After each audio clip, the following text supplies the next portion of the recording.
Tonight, fears of travel plan disruptions take flight as Air Canada and some of its workers get set for a possible strike.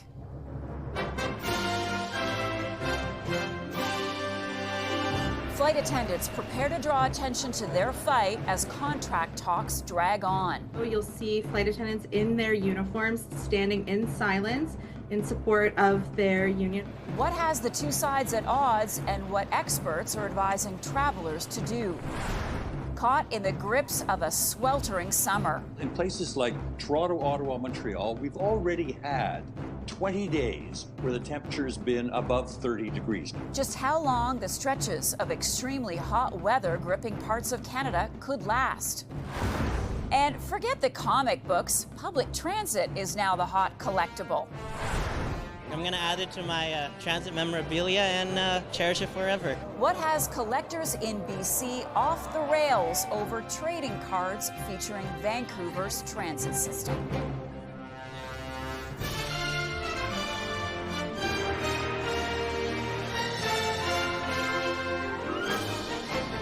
CTV National News with Heather Butts. Reporting tonight, Marcia McMillan.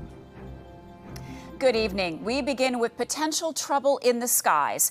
Air Canada flight attendants in 4 major cities are preparing to protest tomorrow while talks continue to reach an agreement before Friday. The impact of a strike could be major on the thousands who travel with the airline each day. As CTV's Kamal Karamali tells us, without flight attendants, flights can't be cleared for takeoff.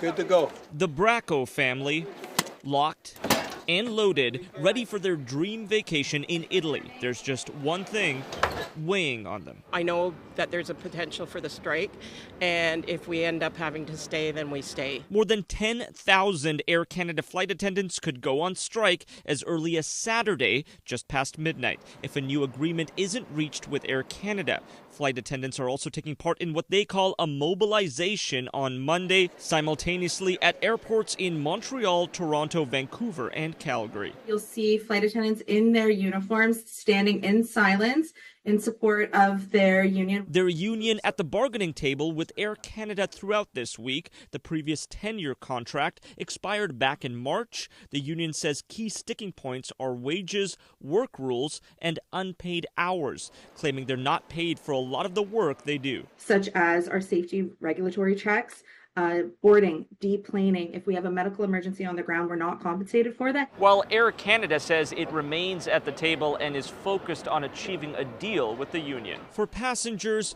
travel experts say it's too soon to cancel travel plans, but a better idea would be to buy a refundable ticket with another airline as a backup plan. In case the strike does not happen, they will then, of course, be able to get their monies back. And if it does happen, they were smart. They did it. For 11-year-old Dania Masoudi, it's a little too late leaving for Morocco today. I hope that it's not an issue because I really want to get back like August 20th, August 19th before my birthday. Hoping for the gift of spending her birthday with her dad, with thousands of other passengers also hoping the two sides land on an agreement. Kamal Karamali, CTV News, Toronto. Another tough weekend for firefighters across the country, renewing calls for a national fire administration and agency. Here's CTV's Kathy Lee with the latest on the wildfire battles. The air is clearer in the Kawartha Lakes region today, a dramatic shift from yesterday. You could literally look at the end of our driveway and see big plumes of dark smoke. Dozens of fire crews in the Ontario area working to contain an out-of-control wildfire. In Newfoundland, the Kingston wildfire growing to over 5,000 hectares overnight. The Premier confirming damages to structures in various communities. Please know our hearts are with each and every one of you. And in BC, the Wesley Ridge wildfire on Vancouver Island had minimal growth, but still remains out of control. Persistent hot and dry conditions into the week will further compromise air quality. As the fire gets a little bit more heat and that direct sunlight, we can expect to see a lot more smoke. Experts say this year's wildfire season is the second worst on record, renewing calls for a national fire administration. The benefit national administration is really around coordination and the reallocation of resources all across Canada in times when they need it the most. Others calling for a national wildfire agency with more resources to deploy where they are needed during a surge. There's just too many fires. There's not enough resources. We call on help from around the world and from the Canadian Armed Forces, but we should be able to handle this on our own. The Canadian Interagency Forest Fire Centre plays a critical role in coordinating resources between provinces, but in the case of Newfoundland, there is a delay. The 2 water bombers from Ontario we've been advised there is a delay as they deal with wildfires in their own province. The federal government says that work is underway to improve Canada's wildfire response capacity, including better coordination across jurisdictions and building long-term resilience. Kathy Lee, CTV News, Calgary. Many areas across Canada are grappling with hot and humid conditions as parts of Ontario and Quebec are being hit with heat waves again.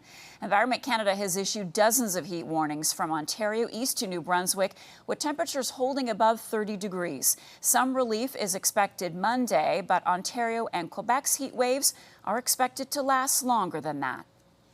I look at the forecast for, say, Wednesday, Thursday, and I see a high of 29 degrees. Well, that's hardly cool. And then 2 days later, it's back up to 32 degrees. As far as we can see, this is going to be the pattern that we see maybe right through to Labor Day. Phillips also predicts the trend of our summer high temperatures will continue into 2026. With summer still in full swing, it's hard to believe back-to-school shopping is already underway. And this year it's coming with sticker shock as parents get a lesson on navigating tariffs. CTV's Abigail Beeman has more. The trade war has this mom shopping around. I'm looking more for secondhand, more of it, or I'm buying on the marketplace. Back to school shopping in full swing at Ottawa's thrifted mini consignment store, with parents looking to escape tariff headaches and costs. It's definitely been a lot busier than last year. We're looking at a bigger increase in sales and a lot more new people, fresh faces that are coming in. 89% of Canadian parents think back-to-school costs have climbed, according to a new study from Rakuten, with nearly 3 in 4 admitting to going over budget, most blaming inflation. Things like electronics, footwear, apparel, and those items are going to see fairly high increases in price. Retail experts say tariffs are having an impact, but for a few reasons it's hard to say exactly how big. Some stores loaded up on inventory ahead of tariffs, and those prices should stay stable. At the same time, Bruce Winder says costs can climb from big brands harmonizing prices in the U.S. and Canada, or even jacking up prices just because they know customers are mentally prepared for it, as happened in COVID. Because supply chains are mucked up here, we might see shortages of items too. So if you really need a certain item, you may have to sort of strike while the iron's hot if it's on the shelf. But all things equal, try to look for that sale. Another piece of consumer advice: resist the urge to buy supplies until after your children start school. People are unintentionally or unknowingly turning a want into a need and using the tariffs to justify that without really actually knowing for sure if it's needed. If you can wait, there will still be sales after Labor Day as stores need to clear out inventory, while the full impact of the trade war may not be clear until next year's back-to-school shopping season. Marcia? Thanks, Abigail. Abigail Beeman in Ottawa for us. Rental prices are coming down again in Canada's biggest cities. Prices are as low as they've been in years. Even so, many renters say the cost of living in Toronto and Vancouver is still out of reach. CTV's Colton Preo reports. This is North Vancouver, Canada's most expensive rental market, that's now getting a little cheaper. It's beautiful, it's very livable, like it's something that we are super interested in. Here and in major cities across the country, prices are coming down. In Vancouver, the average rental is now 9% cheaper than this time last year. In Calgary, it's nearly 12%, while Toronto is down almost 5%. But ask renters, and they say it doesn't feel like much of a drop. It was quite the eye-opener and somewhat disappointing at times. It's the 10th month in a row average rental prices have dropped in Canada. In Toronto, Vancouver, and Montreal, that trend goes back at least 2 years. As the interest rates have dropped now, there are some potential renters that now can qualify to get into the market. So you take that demand away from the market, plus all the purpose-built rentals, plus the fact that the immigration policies have changed, and that puts us in the position we're in today. Meanwhile, housing starts and sales in the country's biggest cities have cratered.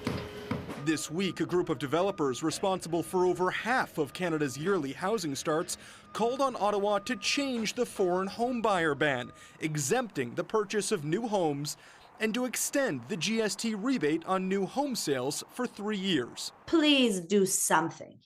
Do something so that you can actually make this industry survive. The Canadian Mortgage and Housing Corporation says housing starts need to double to over 430,000 a year for the next decade in order to meet demand. The Liberals have promised to reach that pace, but only by the end of the decade.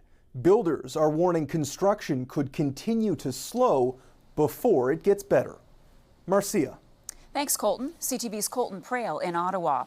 A new poll is suggesting the popularity of Prime Minister Mark Carney and his government is cooling a little this summer. The latest Abacus data polling shows support for the Liberal government remains strong, despite dipping 2 points to 50%. That's the lowest level since March. The Prime Minister maintains a positive net approval at 48%, with 19% disapproving. The poll was conducted in the week after President Trump imposed new 35% tariffs on Canada. In Montreal, thousands of people turned out for the Pride Parade to enjoy the energy and exuberance of the event.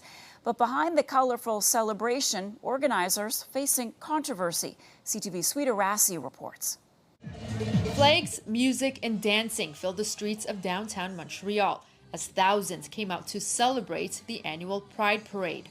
We are really happy to show our kids, different kinds of love and different kinds to be a human being, Well, our son is gay, so it's really nice to see he can live in a city and a country where he can be himself. But behind the celebrations, there are disagreements from other groups that say Fierté Montréal is not inclusive. For a long time, not feeling represented or like there was space for us that was representative or safe for our communities. Wild Pride held its own separate parade on Sunday. The group has been critical about Fierté Montréal's stance on Israel and Gaza. Last month, Fierté Montréal excluded a Jewish LGBTQ2S+ organization from participating in the event, sending GAVA a letter saying it was being banned for engaging in hate speech. But after some pushback, Fierté Montréal reversed the decision and allowed GAVA to take part. In recent months, about 20 queer groups cut ties with Fierté Montréal, saying it was fostering a toxic environment. The parade marks the end of Pride Week, but the conversations about inclusion continue. Sweeta Rassi, CTV News. The United Nations Security Council gathering today for an emergency meeting on Israel's plans to launch a takeover of Gaza City, a plan many ambassadors denounced. We urge the government of Israel to reconsider immediately. Expanding military operations will do nothing to bring an end to this conflict. These are war crimes, and those who draw their maps in blood must not walk in the shadow of impunity. Israeli Prime Minister Benjamin Netanyahu holding firm today to his stance that taking over Gaza City is necessary to defeat Hamas. He also pushed back against accusations Israel is orchestrating a crisis of starvation in the embattled enclave. Now, if we had a starvation policy, no one in Gaza would have survived after 2 years of war. But our policy has been the exact opposite. Netanyahu has been facing increasing criticism from parties within his own government, as well as family members of hostages still being held by Hamas who fear for the lives of their loved ones under the Prime Minister's plan. uncertainty, of course, about security guarantees, but also about the absolute need to acknowledge that Ukraine decides on its own future, that Ukraine has to be a sovereign nation. NATO's Secretary General sharing some strong words about Friday's upcoming meeting between U.S. President Donald Trump and Russian President Vladimir Putin about putting an end to the war in Ukraine, a meeting that currently does not include Ukraine's president, Volodymyr Zelensky, who is denouncing any notion of giving up land to Russia. Coming up, remembering the commitment of Canadians to peace. Today is a great opportunity to remember about the dedication and service of peacekeepers. How those who have sacrificed to keep the peace are being honored. Plus, what has researchers digging in the mud in a scenic Quebec locale?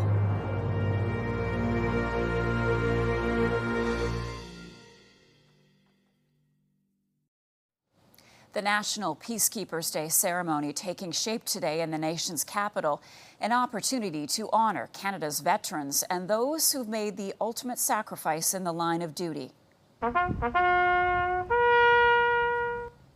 A solemn ceremony at the Peacekeepers Memorial this morning in Ottawa. Canada's Chief of the Defence Staff among those paying tribute to those who have served and sacrificed for Canada. Today's ceremony also marked the 65th anniversary of the UN mission in the Congo. Scientists are on a quest to study the muddy seafloor of the Saguenay Fjord north of Quebec City. Deep in the glacial valley may lie the answers to some pressing questions, and that's where we find CTV's Sarah Plowman. I'm here in Petite Saguenay, along the Saguenay Fjord, about 3 hours northeast of Quebec City, where scientists from the UK and Canada have come to study something that's hidden, but they say is very important and very interesting, and that's the mud on the seafloor. They note that when a lot of people see this mud, they think it's just mud, but it's actually full of life. It supports the life above it and stores vast amounts of carbon. And understanding it, researchers point out, is key to understanding how climate change is progressing and what can be done to mitigate it and preserve these habitats. The scientists also note how the muddy seafloors haven't gotten the same appreciation as other carbon stores, like the Amazon rainforest, for example, and they're trying to change that. This study is part of a larger multi-year global project called the Convex Seascape Survey. They came to this region for a few reasons. This fjord, a flooded glacial valley, is rich with biodiversity. And also, work has already been done here to establish where the animals are living on the seafloor, which is helpful because one of the key questions they're looking at is how do these animals that live in the mud influence carbon fluxes, the exchange of carbon. Tomorrow on CTV National News, we'll take you out on the water with these researchers and into their lab as they dig deep, literally, to try to answer these key questions. Sarah Plowman, CTV News, Petite Saguenay, Quebec. Still ahead, looking for lower food prices. What a group of Canadian truckers is doing now to help reduce your grocery bills.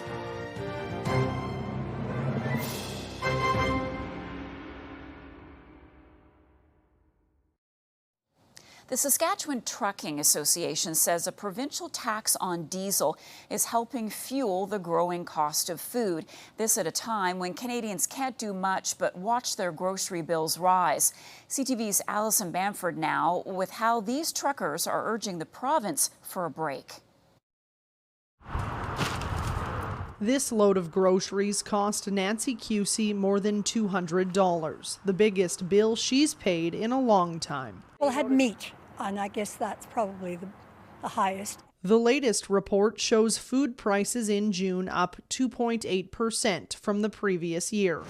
Those in the business of transporting food want to help drive down costs. Any tax, obviously, added on to the shipping costs of moving groceries is going to be applied to the cost to the consumer in the stores. Saskatchewan's trucking industry is calling on the provincial government to remove a road tax on the diesel fuel that powers refrigerator units. units used to haul food and critical medications. It doesn't seem like a lot, 12 cents a litre, but the consumption of diesel fuel for industry is quite large. Some industries are already exempt from this tax for equipment that does not drive on the highway. If refrigeration units were exempt, the Saskatchewan government estimates the trucking industry would save $1 million a year, saying spread over the entire industry, this would have a minimal effect on food inflation. You do increase the chances of seeing prices drop, but there is no certainty. For consumers, every little bit would help. Almost everything has gone up, but if you can get it on sale, it's a pretty good price.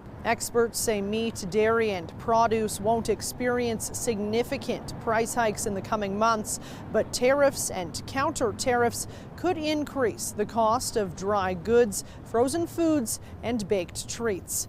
Allison Bamford, CTV News, Saskatoon. Still ahead, celebrating an iconic Canadian transit brand. Why hundreds of people lined up for hours in Vancouver to nab a piece of history.